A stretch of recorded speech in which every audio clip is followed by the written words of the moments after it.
라디오 독서실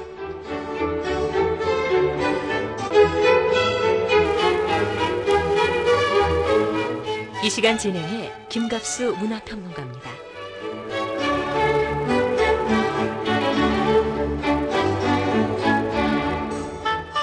여러분 안녕하십니까? 라디오 독서실 김갑수입니다. 사람들 사이에 섬이 있다. 그 섬에 가고 싶다. 자주 인용되는 시죠. 정현정 시인의 섬이라는 짧은 시입니다. 우리 모두 바다에 떠있는 섬 같습니다. 자신과 타인들 사이 금을 거놓고 사는 거죠. 손 내밀어서 따뜻하게 이렇게 손이라도 잡아주길 간절히 원하는데도 또 속으로 외롭다 비명을 지르면서도 타인과의 사이에 우리는 늘 금을 긋습니다. 상처받기 싫어서 그런 걸 겁니다. 이명조 시인의 시도 기억해 볼 법합니다. 고도를 위하여, 그러니까 외로운 섬을 위하여 뭐 이런쯤 되겠죠. 여기 시에서 나오는데요. 나도 그 섬에 가고 싶다. 마음속 집도 절도 버리고 쥐도 새도 모르게 귀양 떠나듯 그 섬에 닿고 싶다. 간 사람이 없으니 올 사람도 없는 섬. 뜬 구름 밀고 가는 바람이 혹시나 제 이름 부를까 싶어 가슴 늘 두근대는 절해 고도여. 나도 그 섬에 가고 싶다. 가서 동서남북 십리허에 해골표지 그려진 금표지 꽂고 한 10년 나를 씻어 말리고 싶다. 예, 이명재 시인의 시인데 정말 절해 고도라도 가고 싶은 우리의 욕망. 상처 같은 걸 다 씻어놓고 말리고 싶다는 시인의 말 속에서 우리 바람을 느낍니다. 여름, 또 바다, 많이들 떠나게 될 텐데요. 섬에 가서 섬을 보고 들랑요. 외로운 섬 같은 자기 존재를 들여다볼 그런 기회를 가질 법한 일입니다. 소금에 자신을 씻어 말린다는 건데 그것도 한번 상상해 볼 일이고요. 자, 오늘 섬과 같은 인간 존재의 모습을 그린 이혜경 씨의 소설 그림자 함께 감상해 보고자 합니다. 자, 먼저 이 주일에 신간해 드리겠습니다. 성우 오인실 씨입니다.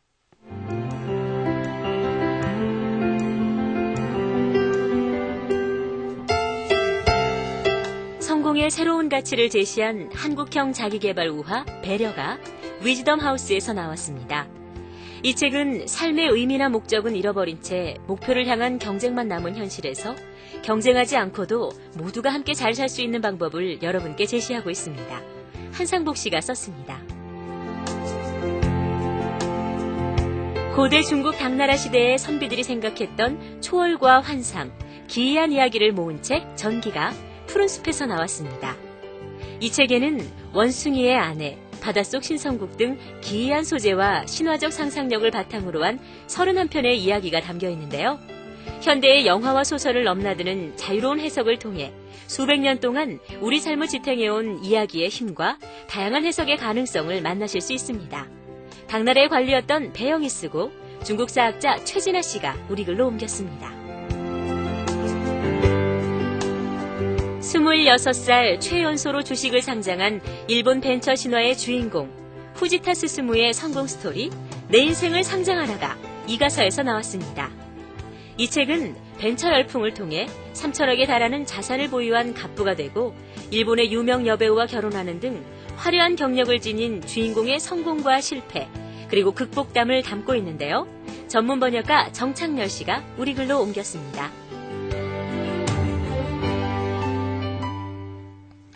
네, 금주의 신간 안내 받으셨고요. 이제 라디오 독서실 말씀드린 대로 작가 이혜경 씨의 작품인데요. 작가 소개 간단히 해드리겠습니다. 이혜경 씨는 1960년 충남 보령생입니다. 경희대 국문과 출신으로 1982년에 세계의 문학을 통해 등단을 합니다. 소설집으로 그 집 앞 꽃그늘 아래 그리고 틈새 등이 있습니다. 작가 모시겠습니다. 안녕하세요. 예, 안녕하세요. 오늘 감상할 작품이 그림자입니다. 예. 그림자가 참 여러 가지 현상을 불러일으킬 수 있는 건데 이 그림자는 어떤 그림자입니까? 사실 발표 당시 제목은 좀 달랐어요. 네. 도시의 불빛. 도시의 불빛? 예, 사실 채플린 영화에서 따온 건데 네. 그렇게 했는데 제목을 붙이면서도 발표하고 나서도 뭔가 이렇게 소설하고 따로 도는 느낌이어서 예. 그래서 나중에 창작집 묶으면서 고민하다가 그냥 그림자를 바꿨는데요. 특별한 의미가 있는 게 아니라 그냥 그림자라고 했는데 그림자라고 붙이고 나서 본문 읽다 보니까 그림자를 연상할 수 있는 대목들이 나오더라고요. 네. 저도 모르게 그냥 제 무의식이 시킨 거 아닌가 싶어요. 글쎄요, 사람들 간의 이 고립감들, 또 타자에게 개입하는 일의 두려움들, 뭐 이런 것이 안겨주는 그 삶의 얘기인 것 같고요. 여기 주인공이 하는 일이 나오는데, 여주인공이, 이제, 주인공 이름이 영란이에요. 네트워크. 이 네트워크 담당자라는 이 주인공 역할이 어떤 건지 조금만 소개를 해주세요.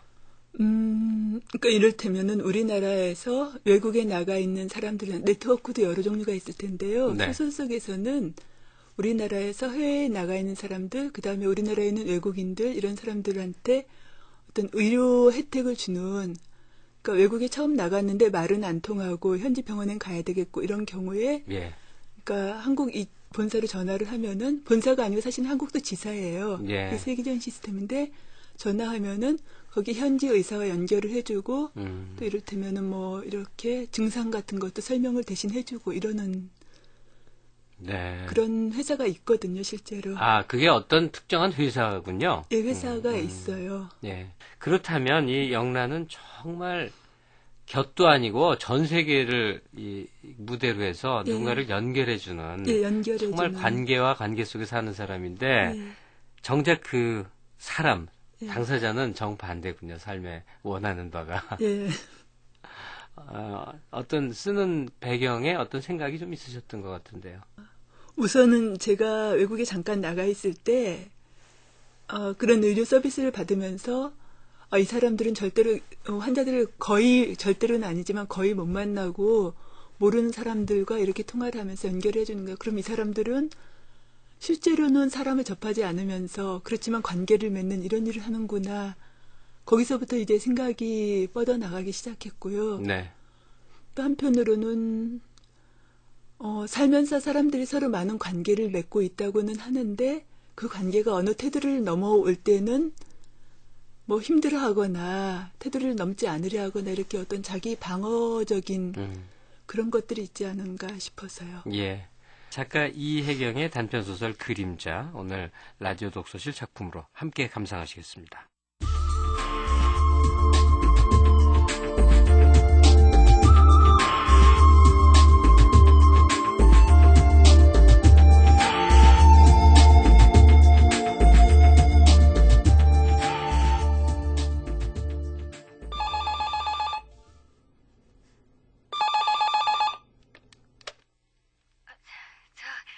안녕하세요. 문의드릴 일이 있어서 전화드렸어요. 저는 회원번호 42791... 네. 이난주 씨죠? 안녕하세요. 어머, 어떻게 절 알아보세요? 제 목소리가 그렇게 독특한가요? 여자는 막 버려진 자기가 버려졌다는 걸 아직 받아들이지 못한 강아지 같다. 혼자 있는 걸 못 견뎌서 그게 누구든 자기에게 손만 내밀면 핥는 강아지. 이런 여자는 상처받기 십상이다. 전 가죽제품 공장 기숙사 사감이에요. 전에 말씀드렸던가요? 머릿속에 심한 습진이 생겼어요, 글쎄. 어찌나 가려운지 온종일 머리를 긁느라 아무것도 못하겠는 거 있죠, 글쎄. 동남아 필리핀 아닌가요? 계시는 곳이? 예, 맞아요. 이곳에 온 지 3주 만에 가려운 증상이 생겼어요. 일하다 보면 손가락이 머릿속으로 들어가 있는 거 있죠, 글쎄. 의사 처방을 받고 샴푸를 바꾼 뒤로 며칠은 잠잠하더니 또 그러는 거예요, 글쎄. 아휴, 이젠 머리 감는 게 그냥 겁이 날 지경이라니까요, 글쎄.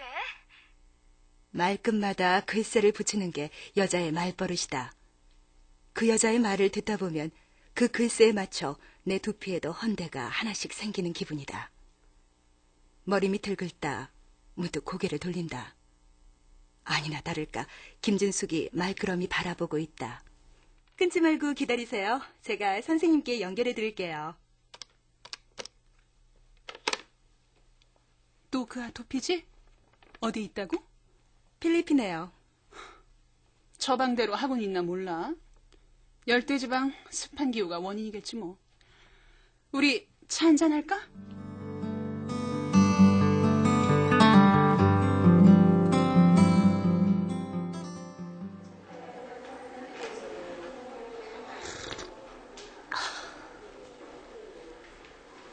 김진숙은 환칠한 키와 살집 없는 몸매, 그리고 늘 직장 여성을 위한 잡지 화보에서 찍어낸 것 같은 세련된 정장 차림이었다. 야무진 인상과 그야 어울리지 않게 살가움을 나타내는 몸짓, 그리고 심이 들어간 딱딱한 말투가 서로 겉돌았다. 영란 씨 말이야. 어떤 때 보면 되게 섬세한 사람 같은데 또 어떤 때 보면 신경이 바위처럼 무딘 것 같고 어떤 사람인지 모르겠어? 제가 마음 상하게 해드린 일 있어요?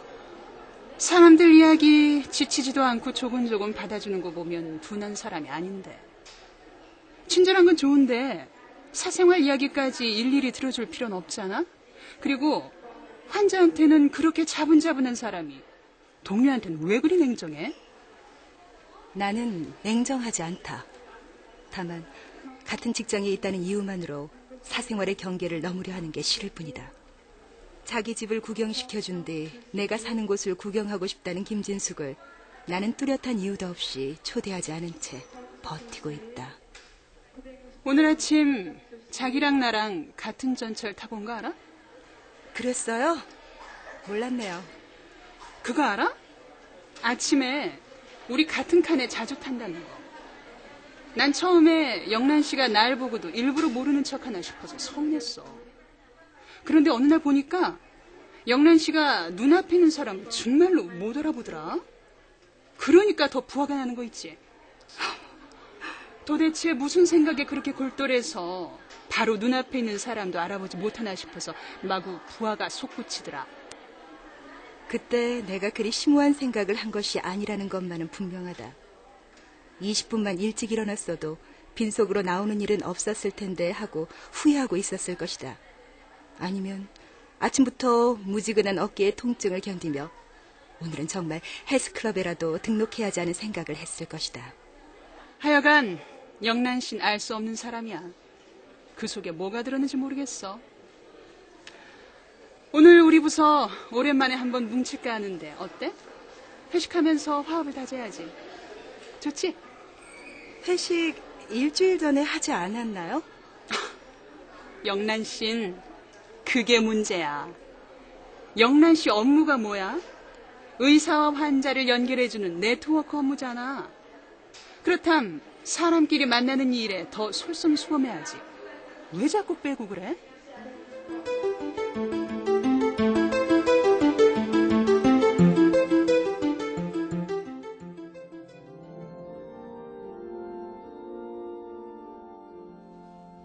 자, 차 드세요. 고맙습니다, 신부님. 신부님 사무실을 애들 놀이터로 개방하셨나 봐요. 장난감이랑 미끄럼틀이랑 놀이기구가 많네요. 부임해서 동네를 돌아보니까 애들 놀이터가 없더군요. 부모님들이 일 나가신 동안 제가 아이들 봐드리겠다고 했죠. 부탁 말씀이 뭐죠? 기도를 부탁드리고 싶어요. 죽은 사람을 위한 기도를요. 망자와는 무슨 관계시죠? 친구예요.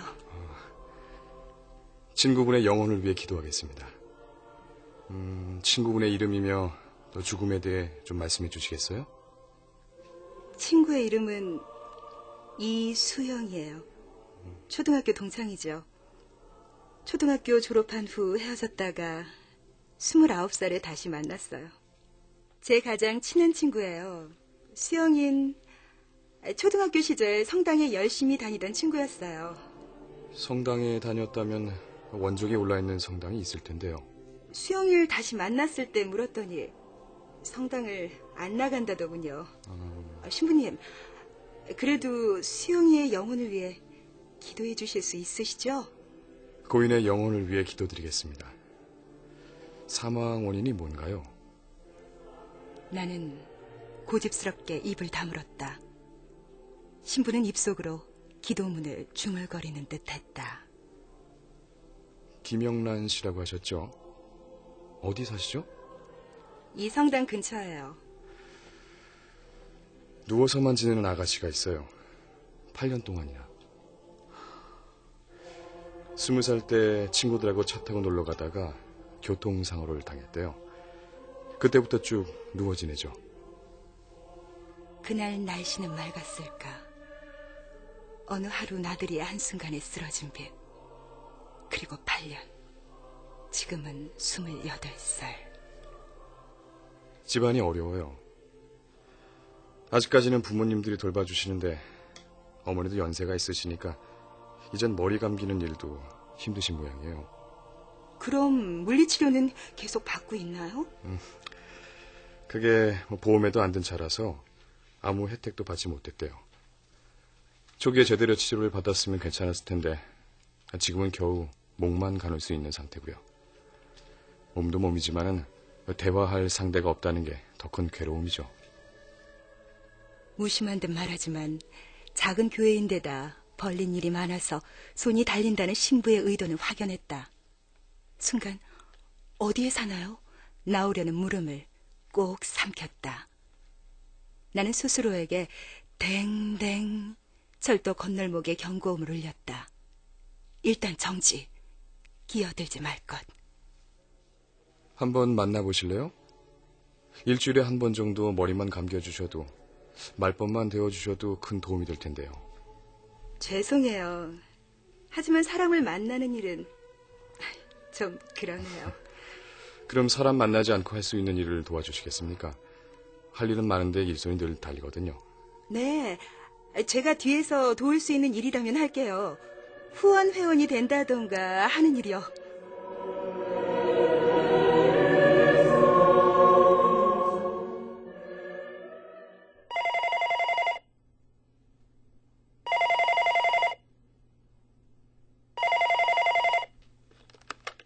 여보세요? 몇 번 전화했었는데 집에 늦게 들어온 거니? 데니얼이 약속 시간에 여러 번 전화를 했던 모양이다. 데니얼은 영어회화 강사이다.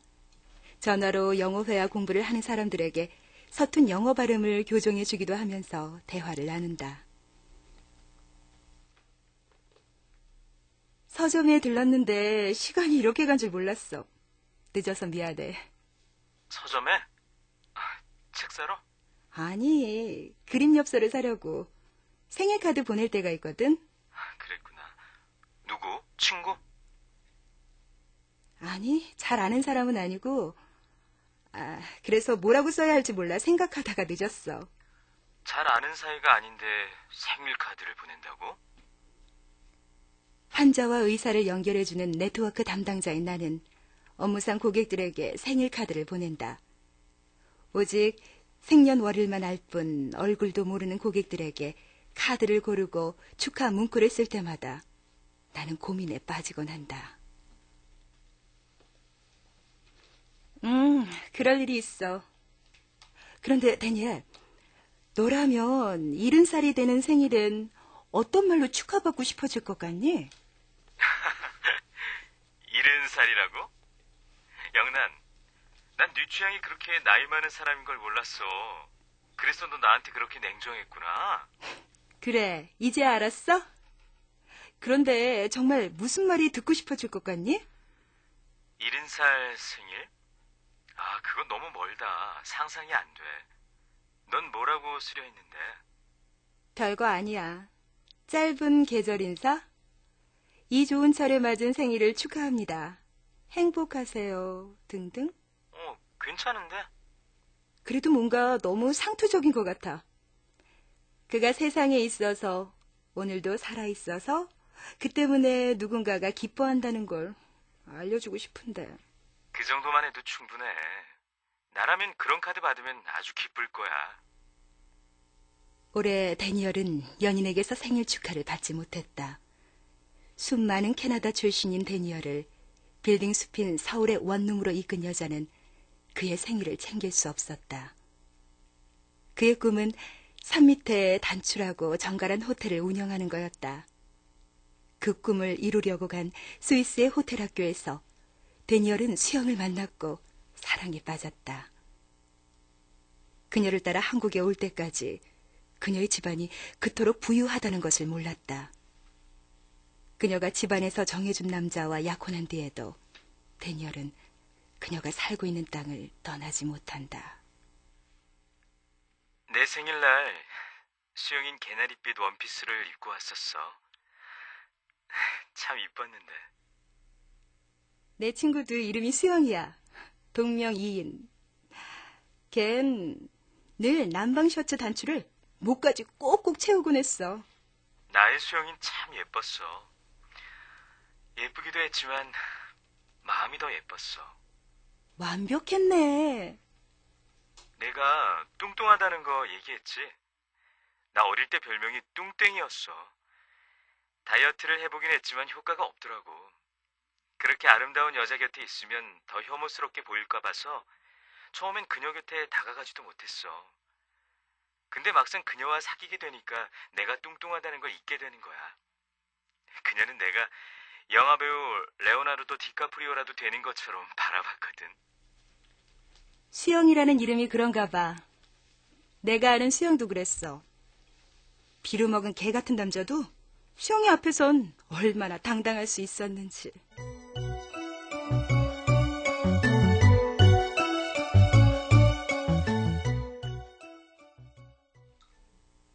초등학교를 졸업하며 헤어진 수영을 나는 29살에 다시 만났다. 몇 마디 안부가 오간 뒤에 찾아왔던 침묵의 순간에 나는 물었다. 너 아직도 성당에 그렇게 열심히 다니니? 지은 죄가 너무 많아서 성당에 못 가. 기도문도 다 잊어버렸는걸. 성당의 문턱을 높인 수영의 죄 가운데 그 남자도 끼어 있었다. 수영과 친구에서 연인으로 변할 쯤에 너 같은 애 나와 어울리지 않아 하고 다른 여자하고 결혼한 남자였다. 남자가 수영을 다시 찾아온 건 결혼한 지 1년이 지난 뒤였다. 수영아, 난 널 잊을 수가 없어. 날 다시 받아줘, 수영아. 아내한테 돌아가요. 아내? 내 아내는 너무 고상해. 어? 그래서 어려워. 나한테 가장 잘 어울리는 여자는 바로 너야, 수영이. 야, 날 용서 좀 해줘, 수영아! 그 남자가 돌아가면 수영은 줄줄 울면서 전화했다. 그 남자한테 또 문 열어주고 말았어. 난 어쩜 좋니? 왜 열어줬어? 열어줄 마음은 없는데 한밤중에 찾아와서 온 동네가 떠내려가게 소란을 떠는 통에 안 열어줄 수가 없었어. 너 정말 그 남자 오는 거 싫어? 혹시 그 사람은 싫지만 섹스 파트너가 필요해서 받아들이는 거 아니야? 아니, 그 남자하고 섹스하고 나면 내가 창녀가 된 기분이야. 아마 지 고상한 마누라하고 못하는 걸 하려고 오나 봐. 정말로 기분이 더러워. 그래도 한밤중에 와서 벨 누르고 문 두드리는데 어떡하면 좋니? 정말 너 어떻게 된 거 아니니? 그 남자가 날 얼마나 우습게 보는지 아니? 회사 옮겼는데 제 직장 전화번호도 휴대폰 번호도 나한테 안 알려준다? 그러면서 저 필요할 땐 제 집처럼 드나들고. 어느 날 밤 수영이 다급한 목소리로 전화를 했다. 그 남자가 자기 집에 또 왔는데 정말 지긋지긋하니 그 남자를 내쳐달라는 거였다.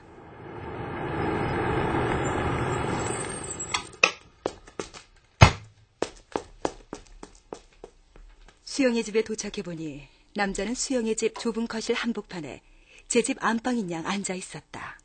수영인 천사예요, 천사. 그 순수에 기대고 싶어서 오는 거예요. 그래요. 순수하죠. 그 순수한 수영이 당신이 찾아오는 게 싫대요. 오죽하면 이 밤중에 저에게 전화했겠어요? 그러니 가세요. 야해, 당신같이 때 묻은 사람은 몰라요. 에? 수영이와 나를 모른다고, 당신은. 수영이와 나라고 할 때 남자의 말투가 어찌나 애절하던지 나 자신이 줄리엣과의 결합을 반대하는 로미오 집안 사람으로 여겨질 정도였다. 그래요. 당신 말대로 수영이 천사 같아서 당신한테 거절의 의사를 단호하게 말하지 못한 거예요. 하지만 이 시각에 날 부른 건 수영이의 의지예요. 이걸로 수영이 본심이 전해지지 않았나요? 가세요. 이제 다시는 오지 마세요. 야, 수영아, 너 날 왜 이렇게 비참하게 만드니? 당신은 끝내 자기 생각만 하는군요. 이 시각에 친구를 불러야 하는 수영이 마음은 어떨지 생각해 봤어요? 이봐요. 남녀간의 문제는 남들이 모르는 게 있어요. 에? 당신이 수용이와 나 사이를 얼마나 안다고 나서기를. 그게 살의 문제라면 물론 내가 모르는 부분이 있겠죠. 그렇지만 그보다 중요한 건 당신이 이렇게 찾아오는 걸 수영이가 원하지 않는다는 거죠. 수영아, 너 그 노래 한번 불러봐라. 가세요. 안 그러면 파출소에 연락해서 댁으로 연락하게 할 거예요.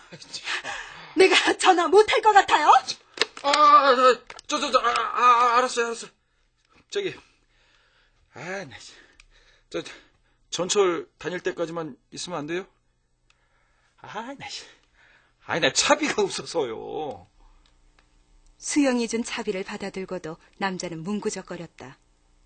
안경의 콧등 부분이 떨어져 나갔다며 침대 위를 더듬거리는 남자는 연신 수영을 바라보았다. 그 침대에서의 추억을 환기시키려는 야비한 의도가 담긴 눈길이었다.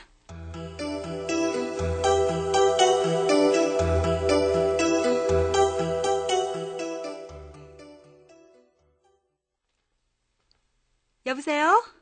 최주연 씨죠? 전 병원 네트워크 담당자예요. 안녕하세요. 한 달 전에 맹장 수술하셨잖아요. 수술한 자리는 잘 아물었나요? 예, 괜찮아요. 그런데 개가 없어졌어요. 한국 사람을 만나려면 차로 5시간을 달려나가야 하는 오지에서 신새벽에 복통을 일으켰을 때도 혼자 차를 불러 타고 병원으로 가 수술을 받았던 그였다. 개라니요? 제가 키우던 개가 있거든요. 바양이라고 그림자란 뜻인데요. 검정 개였거든요. 병원에서 퇴원하니까 이름 그대로 사라졌어요. 병원에 있을 때 옆집 친구가 문병 와서 밥 좀 잘 챙겨주라고 부탁했는데 그때까지도 있었다는데. 혹시 주연 씨가 안 보이니까 어디로 찾아 나선 거 아닐까요? 그러다 돌아오는 거 아닐까요? 돌아올 거였으면 벌써 돌아왔을 거예요. 퇴원한 지 보름도 넘었는걸요. 개가 없어졌다니까 친구들이 놀려요. 어쩐지 옆집 사람들이 개한테 친절했다는 둥, 내가 입원하고 난 뒤 옆집 식구들 얼굴에 윤기가 흘렀다는 둥, 마당 주위를 파보라는 둥, 그러고 놀려요. 참, 국제전화인데 이렇게 오래 얘기해도 되나요? 괜찮아요. 옆집 식구들하고 친하게 지낸다면서요. 설마... 그런데 그곳 사람들도 개고기를 먹어요? 네, 여기 사람들은 개고기 먹거든요. 그래도 제 개를 잡아먹진 않았을 거라고 생각하는데 워낙 큰 적도 없으니까 별별 생각이 다 드네요. 여기 와 있으면서 가장 힘든 게 뭔지 아세요? 글쎄요. 군 복무 대신 열대 오지에서 농작물 재배 방법을 가르치는 그가 겪을 고충을 나는 상상할 수 없다. 한국말을 못하는 거, 혀에 감기지 않고 겉도는 양념들을 사용한 음식, 외로움. 가장 힘든 거는요, 다른 사람을 끊임없이 의심해야 하는 거예요. 그건 의심이라고 생각하지 말고 조심성이라고 생각하면 안 될까요? 세상엔 별의별 인간이 다 있으니까요. 조심성? 그럴 수도 있겠네요. 몸은 정말 괜찮으신 거예요? 아직은 상처 부위에 물 안 닿게 조심하셔야 해요. 그럼요. 덧날까 봐서 아직도 샤워를 못하고 수건으로 닦는데요. 조만간 피부 빛깔이 우리 바양이나 다름없어질 거예요. 전화 고마워요. 사내가 사라지자 책상에 칸막이 뒤편해진 그림자들까지 고요하다. 야간 당직을 서는 밤의 호젓함. 오늘은 참 고요하구나. 생각하다가 찔끔한다. 그런 말 마. 응급실에서 그런 말은 금기야. 오늘은 환자가 없네라든가 고요하네 하고 누군가 말하면 그때부터 환자가 밀려들어. 어디서 그 말이 나오길 기다리고 있다가 한꺼번에 쏟아져 들어오는 것 같다니까? 응급실에서 오래 근무했다는 김진숙의 목소리가 들려오는 듯하다. 혼자 야간 당직을 하는 밤, 나는 수첩을 꺼내 단어들을 이리저리 조합해본다. 고객들에게 보낼 생일 카드에 써놓을 문구를 만들기 위해서다.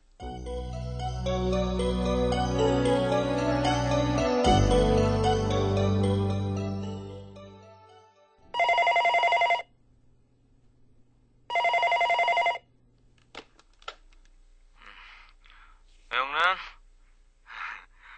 나야, 데니얼. 지금 통화할 수 있니? 그의 목소리에서 술기운이 느껴진다. 자정을 넘긴 시각, 게다가 목요일이다. 데니얼의 회화 수업은 월요일과 수요일, 그리고 금요일이다. 웬일이니, 데니얼? 늦게 전화해서 미안해. 나 내일부터 휴가거든. 잠깐 휴가를 냈어. 내일은 통화 못할 것 같아. 나중에 보충해 줄게. 휴가라는 단어를 듣자 머릿속에 문득 노랫가락이 번진다. 비지스의 홀리데이. 경찰과 대치한 상태로 그 노래를 들려달라던 납치범이 있었다. 탈주범의 인질이었던 그 집 딸은 탈주범을 죽이지 말라고 거의 몸으로 막다시피 했다. 영란아, 나 그 남자 벗어날 거야. 그래, 그 남자하고 헤어지고 나면 난 뭐든 할 수 있을 것 같아. 취직도 다시 할 수 있을 거고. 수영의 전화를 받고 밤중에 달려가 그 남자를 몰아낸 이후 몇 달이 지나지 않아 수영은 그 남자를 다시 받아들였다. 그리고 어느 날 수영은 산부인과 병원에서 수술을 받았다. 마취에서 깨어난 직후 수영은 그 남자와 헤어지겠다고 말했다. 영란, 듣고 있니? 나 휴가 간다고. 데니얼, 갑자기 휴가라니. 무슨 일 있니? 경주에 가려고. 내게 추억이 있는 곳이야. 수영과 한국에 와서 처음 여행한 곳이 경주였거든. 그녀와 같이 묵었던 호텔방에서 잠들고 같이 먹었던 식당에서 똑같은 밥을 먹고 돌아오려고. 영란, 듣고 있니? 그럼 언제 떠나니? 내일 새벽에 떠나려고. 모레가 수영 생일이야. 영란, 지금 통화 좀 오래 해도 되니? 그래. 그런데 너 성실한 선생이다. 보충 수업부터 해주고 떠나려고? 아니, 이건 수업이 아니야. 그냥 이야기 들어줄 사람이 필요한데 너밖에 없어. 수영을 아는 사람도 너뿐이고. 주춤 물러서려는 마음을 다잡는다. 데니얼은 곧 떠날 것이다. 데니얼은 그의 연인 수영이 결혼하는 걸 보면 바로 돌아갈 거라고 늘 말했었다. 사실은 그녀가 떠난 건 내 잘못이야. 아니, 무슨 소리야? 약혼하기 전날 밤 수영이 내 방에 찾아왔었어. 그날 난 다른 여자와 같이 있었어. 그랬어? 그날 난 힘들었어. 슬퍼서 죽을 것 같더라. 누구라도 곁에 있어주길 바랬어. 그랬구나. 그날 바에서 처음 만난 여자였어. 믿어줘. 그래, 믿어. 수영은 나하고 같이 떠나려 했대. 그런데 난 다른 여자와 있었어. 그것도 침대 위에. 그랬구나. 그녀 표정을 잊을 수가 없어. 같이 떠나자고 말하러 왔던 그녀의 얼굴은 불타는 결의로 환했을 것이다. 그 불꽃이 사그러지는 걸 무참히 지켜본 데니얼의 마음속 켜놓은 촛불을 눌러 끄듯 무언가가 죽어갔을 것이다. 그녀가 결혼을 하고 나면 떠나겠다고 벼르고 있지만 아마도 결혼식 날짜가 지나면 다른 남자의 아기를 잉태해 배가 부른 그녀를 보고야 떠나겠다고 결심을 바꿀지도 모른다. 바보 같은 데니엘. 데니엘이 잊어야 할 건 그녀가 아니다. 그날 밤의 기억, 그날 밤 그녀의 표정이다. 근데 그 하루만 없었더라도, 아니 그녀가 조금만 늦게 왔더라도. 데니얼 그건 네 잘못이 아니야. 내 친구 수영과 그 남자는 남쪽 바닷가 방파제 타버린 차 안에서 발견되었다. 수영이 영어 공부를 할 겸 외국의 장애인 시설에 자원봉사하러 떠나기 나흘 전이었다. 영란아, 나 얼마나 좋은지 모르겠어. 이제 나 새롭게 시작할 거야. 멋진 카페에서 그 남자한테 결별의 말을 퍼붓고 탁 자리를 차고 일어설 거야. 멋진 결별을 구하기 위해 그 남자를 만났던 수영은 이별 여행을 하고 있다고 나한테 전화를 했었다. 이별 여행을 떠나자고 수영을 차에 태운 그 남자가 바닷가 방파제에서 차에 불을 지를 수도 있다는 걸 나는 몰랐다. 공금을 빼내어 사둔 주식이 깡통이 되어 막다른 곳에 몰린 남자는 고상한 아내 대신 만만한 수영을 마지막 동반자로 택했던 것이다. 영란, 듣고 있니? 그날 하루만 없었더라면 난 수영을 잃지 않았을 거야. 수영이 떠나고 난 뒤 나는 밤길을 헤매는 꿈을 꾸곤 했다. 꿈에서 깨어나면 몸까지 아팠다.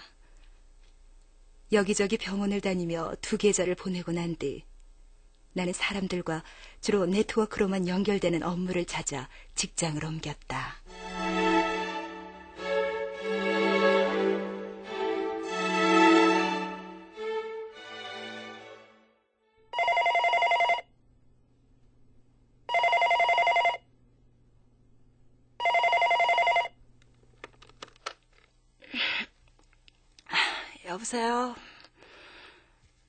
여보세요. 김진숙 전화할 거야. 전에도 밤늦게 전화해서 나더러 마음을 열라고 부탁인지 강요인지 했잖아. 직장에서 동료로서 지내면 그만 아니야? 제발 김진숙 넘어오지 마. 내가 그어놓은 그만으로 넘어오려 하지 마.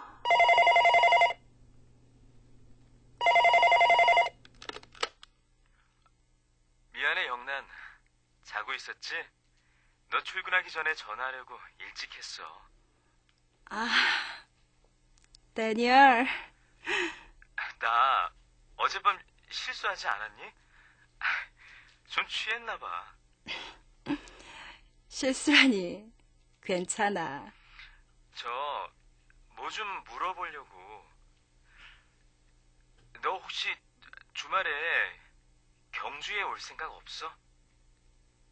데니얼, 그게 무슨 소리니? 영란, 듣고 있니? 나 여기 마지막으로 온 거야.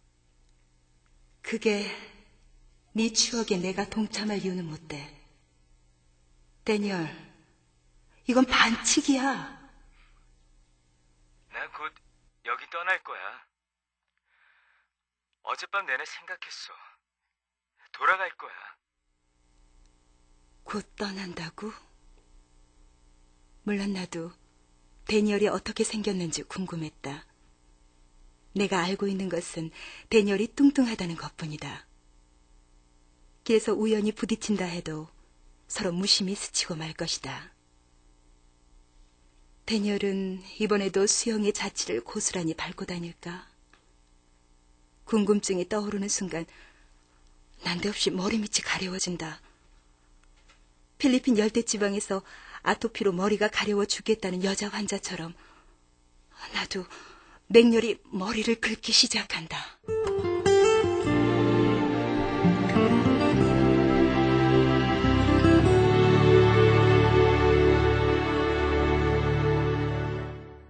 네, 이혜경 단편소설 그림자 함께 감상하셨습니다. 지금까지 출연해 구민선, 성수경, 한정미, 김혜주, 이지환, 박영재, 박지윤, 남도형, 음악 박승현, 효과 안익수, 신연파, 장찬이었습니다. 소설은 좀 다를 수 있겠습니다만 이 드라마화시킨 부분에서는 역시 여주인공이 머리를 맹렬히 긁기 시작했다. 머리 긁는 걸로 끝납니다. 예, 이 소설에서요, 데니얼이 이제 사랑한 연인 수영이, 그리고 주인공 나의 친구 수영이, 이제 다른 사람이죠, 이름만 같은. 이 양자 연상으로 얘기가 풀려가는데, 두 다른 사랑 이야기, 이 속에서 작가가 막 이렇게 상상을 하고, 뭐 이렇게 많은 게 있는 것 같아요. 작품 속에 물론 담겨 있습니다만, 또 얘기를 좀 해주시면. 사실 그 데니얼의 사랑 이야기는 실화예요. 아, 그렇군요. 예, 제가 지금 겪은 건 아니고, 제 후배가 이렇게 들은 이야기를 들려줬는데, 네. 그래서 뭐 지금 그 사람이 한국에 계신지, 아니면 떠난지 모르겠는데, 그래서 그 이야기 하나 있고, 또 하나는 수영 같은 경우는, 왜 사람들한테 피약성을 불러일으키는 여성들이 또 있잖아요. 남자들한테 특히. 네. 그런 사람들을 주변에서 많이 봐가지고, 그것 또한 온전히 사랑을 배우지 못한 남자도 그렇고 여자도 그렇고, 막 그런 안타까움 때문에 그쪽으로 이야기를 한번 풀어가지 않았나 싶어요. 예. 뭐 문학적으로 흔히 표현할 때 불구의 사랑이라고 그러나요? 들이 완성된 인격체로 이렇게 사랑을 한다기보다 뭐에 끌려가는. 이 데니얼 경우는 불운을 탓하긴 하는데 뭐 약혼식 전날 딴 여자랑 동침하는 건 별로 잘했다고 하기 어렵군요. 아, 그 부분은 실화가 아니고요. 근데 실화와 거짓이 약간 하고가 섞여 있는데. 뭐 소설이니까. 네. 그렇지만 어긋난 데서 오는 그 상처. 예, 그리고 실제로 아주 사소한 데에서 늘 운명이 엇갈리기 쉽잖아요. 네. 그래 보셨습니까, 작가도? 예, 별거 아닌데 치명적인 경우들은 가끔 있었어요. 더 들어가진 않겠습니다. 인도네시아에 2년 정도 계셨죠? 예. 네, 그 소설 속에 아마 해외 체류의 체험이 이렇게 담겨 있는 것 같은데요. 예, 알게 모르게 작용을 하더라고요. 네. 여기 가령 예를 들면 아토피 관련 뭐 필리핀에서 고생하는 얘기라든지 뭐 같이 있던 동료가 그런 경우가 있었고 또 뭐 정말로 거기 개를 잃어버린 이야기가 한 명 스치듯 나오거든요. 그것도 뭐 제가 아는 사람이 직접 겪은 얘기고. 여기서 개 잃어버린 얘기는 약간 우스꽝스럽게 들리더라고요. 그러니까 뜬금없죠, 약간. 예, 뜬금없는데 그냥 뭐 그 주인공이 하는 일을 설명을 해줘야 되는, 사실 취재가 어느 선까지 제가 원하는 선까지 못 들어갔어요. 그쪽에서 거부를 했어요. 그러다 보니까 다른 이야기들이 자꾸 들어가더라고요. 아니 그런데 작품의 흐름에서 어색한 건 아니에요. 왜냐하면 네트워크라는 역할의 그 다양성이며 사람들의 어떤 사람은 생사를 갖고 고민하는데 그 옆에서 저 개 잃어버렸거든요 하고 큰 문제처럼 얘기하면 굉장히 우스운데 실제 그런 사람들이 있단 말이에요. 있죠. 사람들 관계에 대한 많은 뭐 성찰이랄까 체험이랄까 이런 것들이 작품의 전체 얼개를 이룬 것 같습니다. 이혜경 씨가 생각하는 그 사람살이의 관계에 대한 생각을 좀 들어보면요. 얼마 전에 이제 동료들과 같이 여행을 갔는데 거기서 이제 이상형이, 내가 원하는 이상형이 뭐냐 이런 이야기들이 왔어요. 서로 나왔는데 근데 그때 제가 그냥 아주 자연스럽게 나온 게, 나와 남을 그러니까 똑같이는 어렵겠지만 누구든 존중해 줄 수 있는 사람, 그리고 다른 그러니까 모든 관계도 그렇고요. 제가 생각하는 가장 바람직한 관계는 내가 존중받고 싶은 만큼 남을 존중해 줄 수 있는, 이게 참 모순이 많더라고요. 하다 보니까 왜냐면 서로 바라는 바가 다르기 때문에 네가 대접받고 싶은 만큼 남을 대접하라 해도 제가 받고 싶은 대접과 저쪽이 받고 싶은 대접이 다르니까 오해가 생길 수 있잖아요. 예, 무참한 타인 영역에 대한 무참한 침해라는 게 참 일상적이고 무례함들 이런 거 많이 겪게 되죠. 그렇기도 하고 그게 일종의 어떤 선이라는 명목을 가졌을 땐 대책이 없거든요. 예. 내가 널 위해서 그래. 그러니까 그렇게 하고 또 뭐 선이라는 명목으로 하면 거기에 빠지면 도덕적인 어떤 불편함이 있잖아요. 네. 내가 원하지 않더라도 네. 그런 강제들이 싫거든요. 예. 우리 인간살이의 부분 중에서 우리가 전통적으로 편하게 해왔던 대목이 지금은 상당히 문제가 되는 걸 이제 많이 경험을 하게 되는군요. 예. 실제로 많이 그래요. 예. 아무리 좋은 감정으로 상대를 염려한다 하더라도 예. 타인의 사적인 영역을 마구 침해하거나 넘나드는 건 이제 참 어렵죠. 어렵고 지금은 그래도 좋은 게 개인을 어느 정도 전보단 존중하는 것 같은데 그럼에도 불구하고 아직 많이 남아있는 것 같아요. 그 집단의식이. 예. 네, 오늘 말씀 감사합니다. 네, 감사합니다. 예. 자, 우리 모두 이 타인과 친근한 관계를 얼마큼이나 유지하고 맺어야 되는 것이냐, 이거에 대한 고민을 합니다. 스스로 섬이 되는 사람들을 마구 할 수는 없는 게 이제 현대인의 추상이 아닌가 싶은데요. 그림자 속에서 그런 걸 느낍니다. 그러나, 외로운 각자, 외로운 섬들은 또한 어떻게든 연결이 돼 있어야 견디는 거겠죠. 서로 연결하는 그런 삶. 그러면서도 따로 똑같이 혼자인 영역이 있는 삶이요. 네. 편안한 휴일 보내시기 바랍니다. 지금까지 라디오 독서실, 극본 김성희, 기술 이흥규, 연출 승원 씨였습니다.